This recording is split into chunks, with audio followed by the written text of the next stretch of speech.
पूना शहर में बहुत बड़े अफसर के रूप में अपनी प्रतिष्ठा को प्रतिष्ठित करने वाला नवयुवक सुधांशु अपनी नौकरी से बहुत ज़्यादा अपने मन में संतुष्टि का अनुभव करता था, पर उसकी धर्मपत्नी सुधा कभी भी अपने मन के अंदर शांति की अनुभूति नहीं करती थी।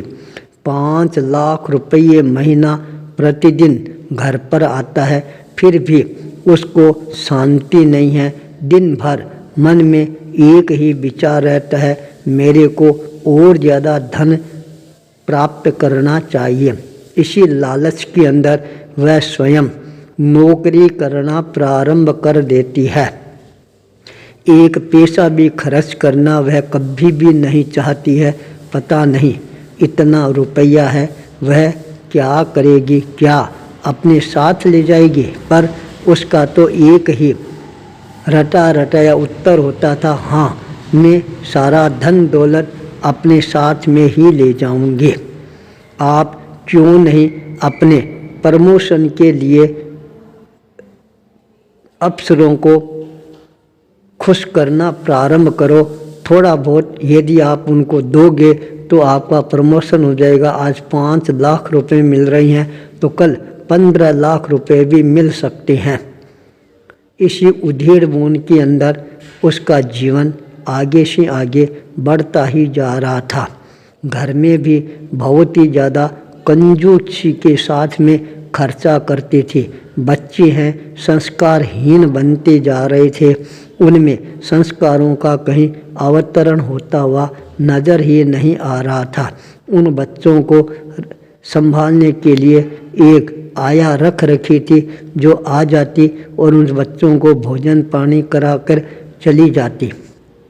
तबादला पूना से जब बेंगलोर हो जाता है, वहाँ पर इतना बड़ा अफसर जब आता है, सारे शहर में चर्चा का वातावरण बनना प्रारंभ हो जाता है। नगर का प्रतिष्ठित व्यक्ति जिसने अपना बहुत बड़ा मकान है वह बना रखा था और वह उस मकान को बेचना चाहता था। जब सौदा होता है वह मकान उसके हाथ में आ जाता है और वह व्यक्ति सारा रुपया लेकर विदेश में जाकर बस जाता है। यहाँ पर यह दंपति बहुत अच्छी तरह से अपना जीवन यापन करना प्रारंभ कर देते हैं। सायंकाल का समय जब सुधा अपने ऑफिस से आती है तो वह देखती है एक बुढ़िया घर के बाहर खड़ी है और वह बार बार उस घर की तरफ ही देख रही है। सुधा को बहुत गुस्सा आ गया और सोचने लग जाती है, क्या बात है, यह टेढ़ी नज़रों से मेरे घर को क्यों देख रही है, कहीं टूना टोटका तो नहीं कर रही है। इस तरह से 5-7 बार उस बुढ़िया को देखती है, तब उसे रहा नहीं जाता है। यह बात उसने अपने पतिदेव को ऑफिस से आते ही कहा, यह बुढ़िया बहुत ही ज़्यादा टोने टोटके करने वाली लगती है। दिन भर जब भी मैं आती हूँ ऑफिस से और यह मेरे घर को देखती रहती है। इस बुढ़िया को अब कोई न कोई अपने को ठिकाने लगाने का प्रयास करना चाहिए। सुधा का यह सपाट प्रश्न सुनकर उसने कहा, ठीक है, जब समय आएगा तब सोचेंगे। बुढ़िया यदि नहीं मानेगी तो इसको कानूनी गिरफ्त के अंदर फंसाकर कहीं न कहीं इसको अटका देंगे। सायंकाल के समय जब वह अपने ऑफिस से आता है, गार्ड है बुढ़िया के पास में खड़ा था और वह सुधीर को भी रोक लेता है। बुढ़िया बातचीत करना प्रारंभ कर देती है। सुधा का ऑफिस से आना होता है, उस बुढ़िया के साथ में बातचीत करते हुए देखकर वह जल भून जाती है। घर पर प्रवेश करते ही वह अपने पति को पूछती है, क्या बात है, इस बुढ़िया से तुम क्यों बात कर रहे थे, कहीं तुम्हारे पर टोना टोटका कर दिया तो। यह बात सुनते वह खिलखिलाकर हंसना प्रारंभ कर देता है और कहता है, चल भीतर जाकर अपन आपस में बातचीत करेंगे। जब भीतर जाती हैं तब उसने कहा, यह बुढ़िया टोना टोटका नहीं करती है, ये जो मकान है इस बुढ़िया का ही मकान है। यह अपने मकान को देखने के लिए हमेशा सायंकाल के यहाँ आती है। यह सुनते ही उसने कहा, यह बुढ़िया का मकान कैसे हो गया? यह मकान तो अपना है और हमने खरीदा है, और जिसने बेचा है और वह व्यक्ति तो विदेश में चला गया। तब उसने कहा, वही तो इस बुढ़िया का बेटा है। उसके बाप की मृत्यु होती है और उस बुढ़िया को घर से बाहर निकाल देता है, साइन करा लेता है, मकान अपने नाम करा लेता है, सारा मकान बेचकर पैसा लेकर, और वह विदेश में ऐश आराम करने के लिए चला गया है परिवार के साथ। इस बुढ़िया को नरक जैसे दुखों को भोगने के लिए यहाँ पर छोड़ गया है। यह बात सुनते ही सुधा ने कहा, अच्छा ये बात है, मैं तो और ही कुछ सोच रही थी। अब मेरे मन में विचार आ रहा है, ये मेरे घर के बाहर आज क्यों खड़ी है, मैं ये सोच रही थी। तब उसने कहा, यह इसलिए खड़ी है, आज इसके पति के मृत्यु को 1 बरस पूरा हो रहा है। जिस कमरे के अंदर इसके पति का स्वर्गवास हुआ था, वह एक बार उस कमरे में प्रवेश करना चाहती है, क्या उसको भीतर आने दूं? ये सुनते सुधा ने कहा, नहीं नहीं नहीं नहीं, कहीं ऐसा नहीं हो, यह अपने मकान पर कब्जा जमाना प्रारंभ कर दे। उसको समझाया, ऐसी बात नहीं है, 5 मिनट आ भी जाएगी तो क्या फर्क पड़ना है। सुधा मान जाती है। बुढ़िया भीतर आती है, कमरे में जाती है और अपने पति की सारी स्मृतियों को स्मरण करना प्रारंभ कर देती है।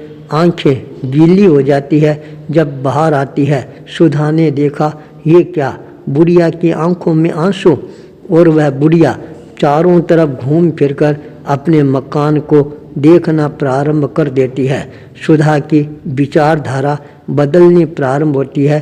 वह अपने पति को कहती है, इस बुढ़िया को हम अपने घर पर रख लें तो कैसा रहे? उसने कहा, क्या नौकरानी बनाकर?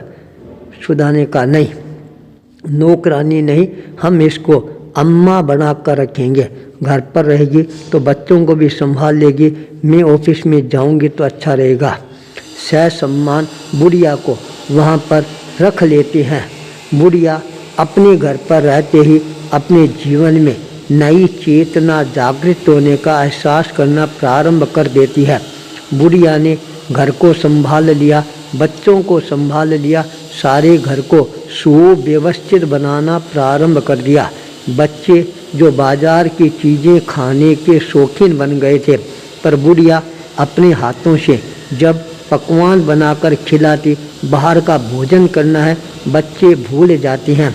दिन भर टीवी पर चिपके रहते थे, पढ़ाई नहीं करते थे, पर बुढ़िया ने उसको अच्छी अच्छी कहानियाँ सुनाकर अच्छे संस्कार देने प्रारंभ कर दिए और बच्चे संस्कारवान बनने प्रारंभ हो गए। बच्चों का जीवन है वह परिवर्तित होता हुआ नजर आना प्रारंभ हो गया। पूरे परिवार में खुशहाली का वातावरण बन जाता है। आज सुधा का जन्म दिवस था, इसलिए वह ऑफिस से जल्दी आना चाहती थी। ऑफिस से जब अपने घर पर आती है, सोचा आज कहीं होटल में जाकर जन्म दिवस मनाऊंगी, पर जब घर पर दस्तक देती है, पूरे घर को अच्छी तरह से सजे हुए देखती है। जगह जगह पर गुब्बारे लगे हुए थे और दोनों बच्चे अच्छे कपड़े पहनकर अपनी संस्कार प्रदाता अम्मा के साथ बाहर खड़े थे। जो ही सुधा आती है और दोनों बच्चे दौड़कर अपने मम्मी को हैप्पी बर्थडे बोलते हैं। यह देखकर सुधा आश्चर्यचकित रह जाती है। दोनों बच्चों को अपने गोद में उठा लेती है, भीतर लाती है। इतनी भव्य सजावट देखकर सुधा का होटल में जाने का विचार था वह अपने आप ही परिवर्तित होना प्रारंभ हो जाता है। जब उसके पति देव ऑफिस से आते हैं, यह सारा दृश्य देखते हैं, उनकी आंखों में भी नई चमक आनी प्रारंभ हो जाती है। बुढ़िया भीतर जाती है और एक कपड़े के अंदर एक चीज़ को लेकर आती है, खोलती है, उसमें सोने का हार था। वह सुधा के गले में पहना दिख रहे, बेटी यह मेरी तरफ से तेरे को उपहार है, मेरे पास में और कुछ नहीं है, केवल एक यह सोने का हार ही बचा था। सुधा देखती रह जाती है। सुधा ने कहा नहीं अम्मा, ये तो आपके ही अच्छा लगे। उसने कहा नहीं बेटी, ये मेरे जीवन के अनमोल धरोहर मैं और किसको दूंगी। मेरा बेटा जन्म दिया जिसको मैंने, मेरी बहू, मेरे पोती और पोतियाँ मेरे को धोखा देकर चले गए हैं, पर तुमने मेरा जो सम्मान किया है उसके लिए मैंने ये तेरे को उपहार दिया है, ये उपहार तेरे को रखना ही होगा। पूरे परिवार को एक आश्चर्य होता है, एक अम्मा किस तरह से पूरे परिवार को संस्कारवान बनाने में अपनी सिद्ध हस्ता सिद्ध कर दी है। इस तरह से अच्छे संस्कारी परिवार का निर्माण है वह हमेशा ही वयोवृद्ध अनुभवी व्यक्तियों से ही हो सकता है। अनुभव ही संस्कार को जन्म देते हैं। आचार्य भूपेंद्र।